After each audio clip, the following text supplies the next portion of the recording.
জানিয়ে দিব এই মুহূর্তে আমাদের হাতে এসেছে বাংলাদেশের গুরুত্বপূর্ণ আপডেট সংবাদের শিরোনাম।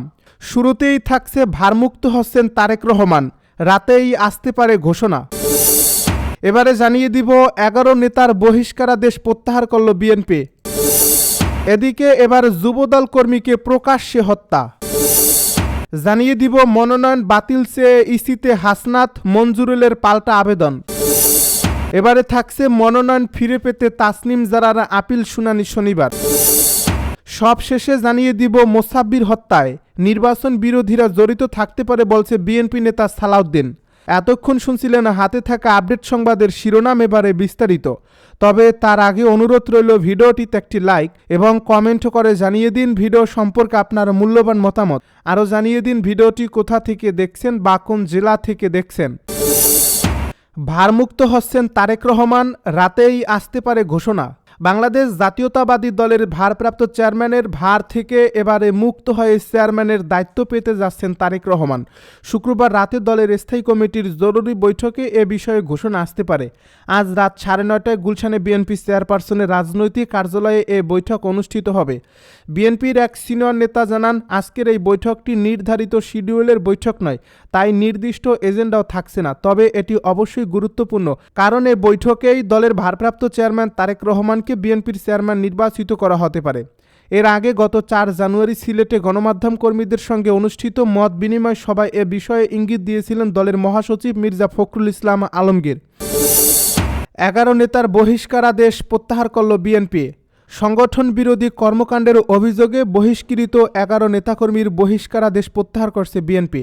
শুক্রবার এক বিজ্ঞপ্তিতে এ তথ্য জানিয়েছেন দলের সিনিয়র যুগ্ম মহাসচিব অ্যাডভোকেট রুহুল কবির রিজভী। এতে বলা হয়, ইতিপূর্বে দলীয় শৃঙ্খলা ভঙ্গ ও দলের নীতি ও আদর্শ পরিপন্থী কার্যকলাপের জন্য বরিশাল মহানগর বিএনপির সাবেক সহ সভাপতি ও 24 নং ওয়ার্ড বিএনপির সাবেক সভাপতি মোহাম্মদ ফিরোজ আহমেদ, 26 নং ওয়ার্ড বিএনপির সাবেক সভাপতি মোহাম্মদ ফরিদউদ্দিন হাওলাদার, বরিশাল মহানগর বিএনপির সাবেক সদস্য সৈয়দ হাবিবুর রহমান ফারুক, 28 নং ওয়ার্ড বিএনপির সাবেক সাধারণ সম্পাদক মোহাম্মদ হুমায়ুন কবির, 9 নং ওয়ার্ড বিএনপির সদস্য সৈয়দ হুমায়ুন কবির লিঙ্কু। আবেদনের প্রেক্ষিতে দলীয় সিদ্ধান্ত মোতাবেক 9 জানুয়ারি তাদের বহিষ্কার আদেশ প্রত্যাহার করে প্রাথমিক সদস্য পদ ফিরিয়ে দেওয়া হয়েছে। এর আগে অনেক নেতাকর্মীর বহিষ্কার আদেশ প্রত্যাহার করে বিএনপি। এবার প্রকাশ্যে যুবদল কর্মীকে হত্যা। ঢাকায় স্বেচ্ছাসেবক দলের নেতাকে গুলি করে হত্যার পর এবার জয়পুরহাটের পাঁচবিবি উপজেলায় এক যুবদল কর্মীকে হত্যার ঘটনা ঘটেছে। বৃহস্পতিবার রাত 10:30টার দিকে উপজেলার সালাইপুর বাজারের ঢাকারপাড়া রাস্তার মোড়ে এ ঘটনা ঘটে। খবর পেয়ে ঘটনাস্থল থেকে মরদেহ উদ্ধার করে জয়পুরহাট আধুনিক জেলা হাসপাতালের মর্গে পাঠিয়েছে পুলিশ। নিহত যুবদল কর্মীর নাম ইয়ানুর রহমান। তিনি পাঁচবিবি উপজেলা যুবদলের কর্মী। এছাড়াও তিনি উপজেলার সালাখুর গ্রামের আলম মণ্ডলের ছেলে। পাঁচবিবি উপজেলা বিএনপির সভাপতি সাইফুল ইসলাম ডালিম কালবেলাকে বলেন, যুবদলের কর্মী ইয়ানুরের সঙ্গে একই গ্রামের মোস্তফা ও ময়নুলের দ্বন্দ্ব চলছিল। এ কারণে প্রতিপক্ষের লোকজন তাকে হত্যা করেছে বলে ধারণা করছে পরিবার। পুলিশ ও নিহতদের পরিবার জানায়, দীর্ঘদিন ধরে পাঁচবিবি উপজেলার সালাখুর গ্রামের ইয়ানুর রহমানের সঙ্গে একই এলাকার মোস্তফার সঙ্গে বিরোধ চলছিল। এরই জেরে বৃহস্পতিবার রাত 10:30টার দিকে সালাইপুর বাজার ঢাকারপাড়া রাস্তার মোড়ে ছুরিকাঘাত করে জখম করে দুর্বৃত্তরা। সেখানে রক্তাক্ত অবস্থায় ওই যুবককে পড়ে থাকতে দেখা যায়। পরে খবর পেয়ে পুলিশ ঘটনাস্থলে গিয়ে মরদেহ উদ্ধার করে থানায় নিয়ে যায়। নিহতদের পরিবারের দাবি, পূর্ব পরিকল্পিতভাবে ইয়ানুরকে হত্যা করা হয়েছে। আসামিদের দ্রুত গ্রেপ্তারের দাবি জানান তারা।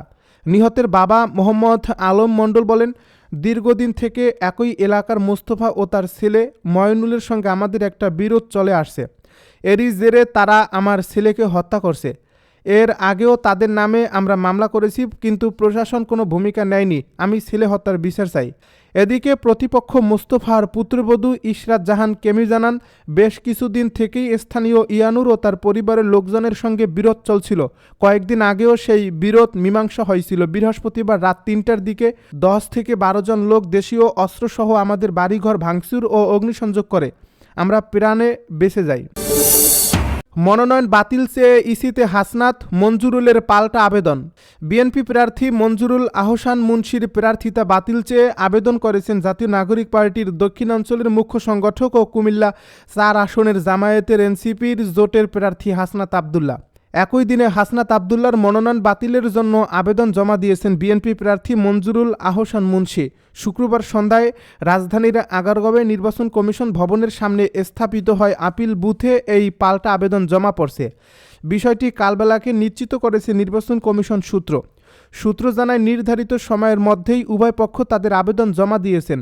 এখন যাচাই বাছাই শেষে নির্বাচন কমিশনের সংশ্লিষ্ট আপিল কর্তৃপক্ষ বিষয়গুলো শুনানি করে চূড়ান্ত সিদ্ধান্ত নেবে। নির্বাচন কমিশন সূত্র আরও জানায়, কুমিল্লা 4 আসন ছাড়াও দেশের বিভিন্ন আসনে বিএনপি প্রার্থীদের মনোনয়ন নিয়ে আপিল ও বাতিলের আবেদন জমা পড়েছে। আবার কিছু ক্ষেত্রে প্রতিদ্বন্দ্বী প্রার্থীদের পক্ষ থেকেও আপত্তি তোলা হচ্ছে। প্রসঙ্গত, আপিল আবেদনের শুনানি আগামী 10 থেকে 18 জানুয়ারি পর্যন্ত অনুষ্ঠিত হবে। আগারগাঁওয়ের নির্বাচন ভবনের অডিটোরিয়ামে এসব শুনানি হবে। মনোনয়ন ফিরে পেতে তাসনিম জারার আপিল শুনানির শনিবার।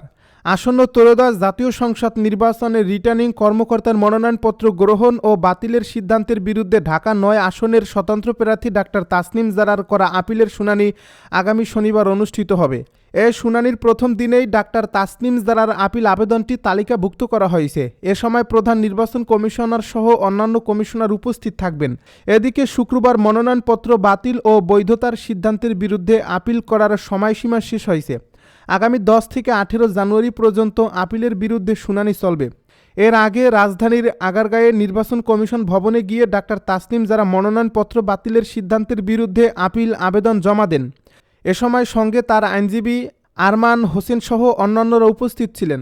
আপিল আবেদন জমা দেওয়ার পর সাংবাদিকদের সঙ্গে কথা বলেন তাসনিম জারা। তিনি বলেন, আমি ঢাকা 9 আসনে স্বতন্ত্র প্রার্থী হিসেবে মনোনয়ন জমা দিয়েছিলাম। সেটি আপাতত গৃহীত হয়নি। সেই সিদ্ধান্তের বিরুদ্ধে আপিল করেছি।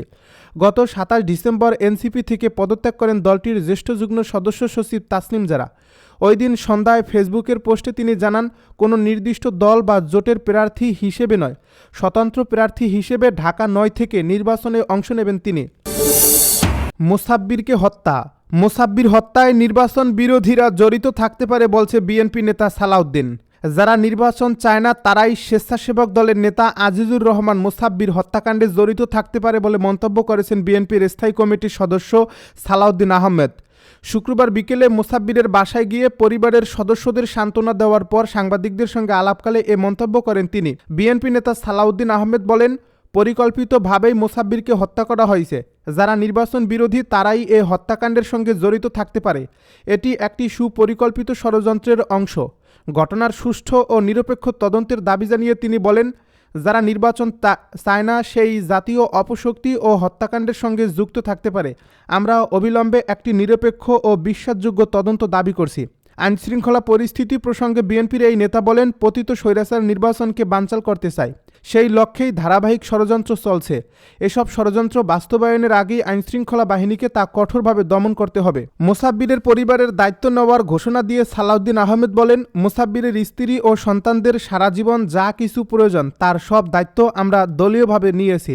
গত 7 জানুয়ারি ঢাকা মহানগর উত্তর স্বেচ্ছাসেবক দলের সাবেক সাধারণ সম্পাদক আজিজুর রহমান মোসাব্বির দুর্বৃত্তদের গুলিতে নিহত হন। রাত আনুমানিক 8টা 40 রাজধানীর তেজগাঁওয়ের তেজতুরি বাজার এলাকায় স্টার কাবাবের পেছনে তাকে লক্ষ্য করে গুলি চালানো হয়। গুরুতর আহত অবস্থায় তাকে উদ্ধার করে পান্থপথের একটি বেসরকারি হাসপাতালে নেওয়া হলে চিকিৎসকেরা মৃত ঘোষণা করেন।